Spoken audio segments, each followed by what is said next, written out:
द्वितीय अनुभूति। साधना के प्रति हमें काफ़ी भक्ति पैदा हो गई। आचार्य जी ने साधना देने के बाद हमें एक बात कही, यह साधना तुम्हें 2 बेला करनी है, चाहे साधना हो या ना हो, मन लगे या ना लगे, परंतु तुम्हें आधा घंटा सुबह, आधा घंटा शाम बैठना है। मैं उसे गुरु वाक्य समझकर सुबह शाम 2 बार साधना करता था। जिन लोगों का साथी हो उसे तो मालूम होगा कि विद्यार्थी जीवन कितना ही मज़े का होता है। जब मैं साधना करने के लिए अपने रूम में बैठता तो मेरे साथी मुझे काफ़ी चिढ़ाने लगते। जब मैं साधना करने बैठता तो कोई विद्यार्थी बेलपत्र और चावल धोकर मेरे पैर के पास रखते और कहते, हे महादेव, हमें सुंदर रूप से परीक्षा पास करा दो, हमें पुत्र दो, हमें सुंदर पत्नी दो। इस तरह के मजाक करते थे। मैं इन बातों को सुनता भी था, परंतु आचार्य जी ने कहा था, तुम आंखें नहीं खोलना। तो मैं आधा घंटा बैठा रहता था। इसी प्रकार चल रहा था। साधना करते हुए करीब मुझे 1 महीना हो गया, मगर मजाक करने वालों की संख्या घटी नहीं। एक दिन एक विद्यार्थी ने मेरे समस्त कपड़े और किताब हटा दिए। जिस चौकी पर बैठा था उस चौकी में जो आसनी है उसको छोड़कर सब चीज़ें हटा दी और 4 विद्यार्थी मिलकर मेरे बिस्तर चौकी को बाथरूम में ले गए। वे जो कुछ भी कर रहे थे मैं सब कुछ सुन रहा था, सब कुछ जान रहा था, परंतु मन में एक संकल्प था कि साधना नहीं तोड़नी है। कम से कम आधा घंटा बैठना ही है। इन लोगों ने बाथरूम में ले जाकर नल खोल दिया। अब तो मेरे ऊपर पानी आने लगा और कभी कभी सांसें लेने में भी दिक्कत होने लगी। उस दिन मेरी साधना में आधा घंटा होने में कुछ मिनट बाकी था। साधना मुझे छोड़नी पड़ी। काफ़ी गुस्सा भी आ रहा था। जैसे ही मैं बाथरूम से बाहर आया, सारे विद्यार्थी लाइन में खड़े थे और तालियां बजा रहे थे। मैंने यही कहा, जिस विद्यार्थी ने यह सब किया है उसका शाम होते होते हाथ पैर टूट जाएगा। विद्यार्थियों ने मेरे भीगे कपड़ों को सुखा दिया। उस समय मैं तो नया नया साधना लिया था।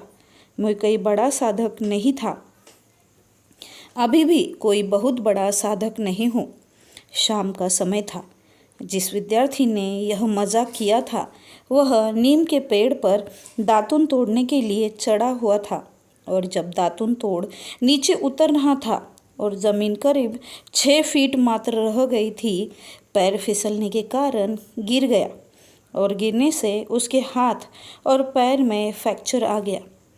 उनको हॉस्पिटल में जाना पड़ा। यह घटना बिजली की तरह पूरे हॉस्टल में फैल गई कि किरण देव सुबह सुबह इसे श्राप दिए हैं और शाम को इसका पैर और हाथ टूट गया। जब मैंने सुना तो दौड़कर उसको देखने के लिए गया। मुझे दुख था। उन्होंने जो कुछ भी मजाक मेरे साथ किया था वह कोई गलत नहीं था, क्योंकि वे तो मेरे मित्र थे और उसको मजाक करने का अधिकार था। मैंने यही समझा कि उसको जो कुछ भी हुआ वह मेरे कहने के बाद ही हुआ।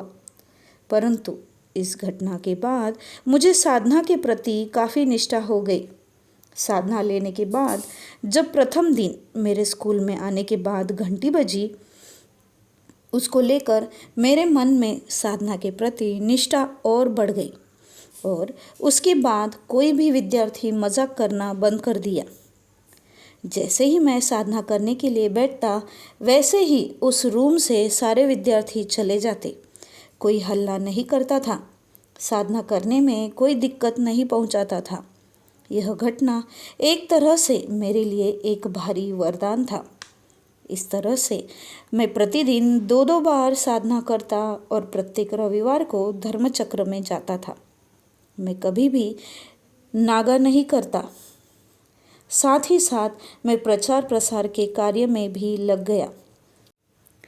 स्कूल के होम टास्क करने के बाद जो भी समय मेरे पास बच जाता उसे मार्ग के प्रचार प्रसार में लगाता।